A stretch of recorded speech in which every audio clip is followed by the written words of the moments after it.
Танд ер нь юу чухал вэ? Надад ер нь юу чухал юм бол? Бидний өмнө өв олон асуудлууд шийдээ дараа хүлээж өгнө. Өлсөглөн, Авилгал, өвчин, цаг уурын өөрчлөлт, ядуурл, агаарын бохирдол. Хүний 8, хувиа хичээсэн үйлдэл, Замын төгжрөл, хүчирхийлэл, шунал, тэгш бус байдал, хүнлэг бус байдал, шудраг бус байдал, хүнсний аюулгүй байдал, нохойн байгууламж, усны гамгүй хэрэглээ, үн цэнийн үнгүйдэл. үзэн ядалт. Тэгвэл бид юу хийж чадах вэ? би юу хийж чадах байсан бэ? Гэтэл би ганцаараа.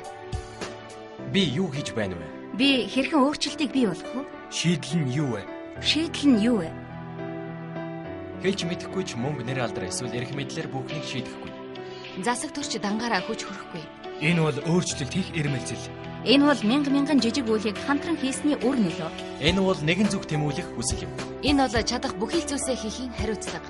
Энэ бол эрсдлийг үл хайхан өөрт байгаа бүхнээ зориулах. Энэ бол зөв зүйлийн төлөө босох эр зэрэг. Энэ бол бид бүгдээрээ үнд хамаатай гэдгээ ухамсарлах. Энэ бол бүхнийг өөрчлөх энгийн итгэл үнэмшил. Энэ бол урд нь хийснээсээ илүүд зорих тэмцэл. Энэ бол боломжгүйг бүтээх хүч. Би бүх зүйл боломжтой гэдэгт итгэдэг. Би эерэг өөрчлөлтийг бий болгох хүч чадалтаа итгэдэг. Би GCI-ийн гишүүд илүү ирээдүг бүтээдэг гэдэгт итгэдэг. Харахыг хүсэж буй өөрчлөлт бол би өөрөө юм. Бид шийдэл гэдэгтээ би итгэдэг.